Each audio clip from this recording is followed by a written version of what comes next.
안녕하세요. 좌포 김종서입니다. 오늘은 월세를 못 받는 임차인에 대해서 이야기를 해볼까 합니다. 최근에 우리 회원 한 분이 1년 이상 밀린 월세 때문에 많은 마음고생을 하고 있습니다. 이분은 우리 이제 제가 운영진으로 있는 네이버 카페 부동산 경매 더리치 세석반 지난 기수죠. 58기 지금 이제 59기를 운영 중에 있는데 58기를 이수하고 지금은 연회원으로 활동을 하고 있는 이 회원인데요. 이분은 부모님이 돌아가셨어요. 상가 건물 하나가 있는데 그래서 그것을 상속을 받았습니다. 상속을 받았는데 2층에 건축 설계사 사무소가 있는데 이분이 작년부터 지금까지 월세를 안 내고 있습니다. 그래서 이제 문자 카톡을 보내면 카톡이나 다 있고 그러는데 약속을 정해요 또. 그리고 이제 언제까지 보내주겠다 그랬는데 계속 약속을 정하지 않고 그 다음에 돈도 보내주지 않아요. 찾아가면 나타나지도 않고. 그래서 이제 이분이 저한테 상담을 했고 그래서 1차적으로는 내용 증명을 한번 보내라. 그래서 내용 증명을 보냈는데 마침 이제 내용 증명을 보내면요 우체국에서 3번을 방문해요. 3번을 근데 그때 방문하니까 사람이 없어서 걷다가 이렇게 우체국 직원이 쪽지를 붙였는가 봐요. 그래서 우체국에서 찾아갔습니다. 내용 증명을 찾아가고 그 다음에 통화를 했지만 통화가 안 돼서 다시 문자로 했더니 그럼 며칠날 만나자 이렇게 약속을 했는데 약속해서 찾아가니까 나타나지 않고 전화도 받지 않고 그런 상황이었습니다. 그러면 어떻게 해야 될까요? 상당히 어려움이 있죠. 일단은 보증금이 살아있는지를 확인해 봐야 됩니다. 보증금까지 다 까먹어 버렸다면 상당히 경제적 손실을 볼 수밖에 없겠죠.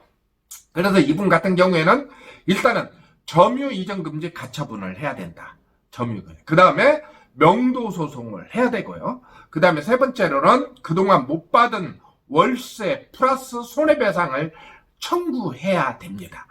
그러려면 어려움이 있겠죠. 그래서 어떻게 해야 돼요? 우리가 결국은 법률 전문가한테 의뢰를 해야 됩니다. 그래서 소송을 진행해야 되는데요.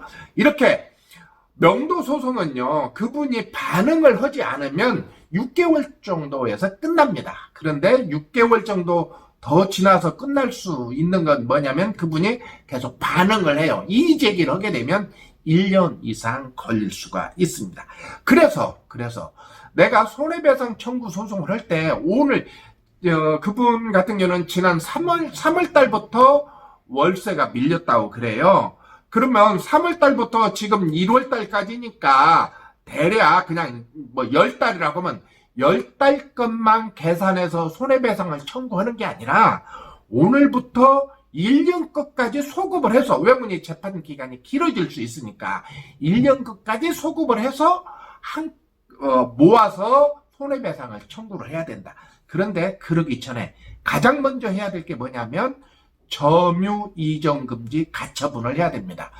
우리 카페에서 이제 우리 지현서 교수님이 셀프 전자소송을 하잖아요. 투자심화반에서 우리가 투자심화반은 2월 5일날 개강을 하는데 이렇게 받지 못한 돈을 받을 수 있는 것을 소송을 통해서 가능하지만 이것이 자기가 전자로 셀프로 얼마든지 가능하거든요.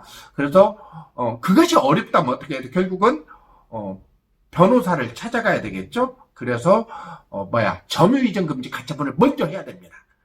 그렇게 해서 그 집에 누가 들어오지 못하게 먼저 하고 난 다음에 명도 소송과 손해배상 청구 소송을 같이 진행했으면 좋겠다. 이미 이제 내용 증명을 보냈고요. 그 다음에 이제 서로 주고받은 문자 내용이 있을 거 아니에요. 이것도 잘 캡처해가지고 자료로 축적했다가 명도 소송할 때 합체해서 이렇게 소송을 진행했으면 좋겠습니다.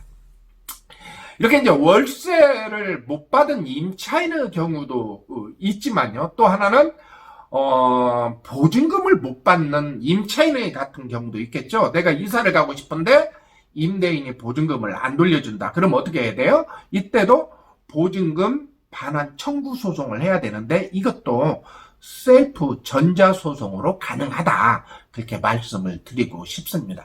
세상은 이제 살기가 굉장히 좋아졌어요. 그래서 자기 권리를 자기가 지키려고 노력한다면 얼마든지 가능하다. 그래서 셀프 전자소송 한번 꼭 배워보시기 바랍니다. 물론 시간은 걸려요. 또 경비가 좀 들기는 하지만 그럼에도 불구하고 제가 법률 전문가, 이런 건 간단한 소송이기 때문에 법률 전문가를 찾아가지 않아도 얼마든지 본인이 할 수 있다.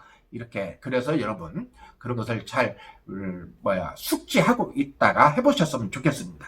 또 많은 사람들이 내용 증명을 꼭 보내야 되느냐 그런 얘기를 합니다. 물론 내용 증명을 보내면 좋은데요. 내용 증명은 그 사람이 받지 않으면 시간이 걸려요. 시간이.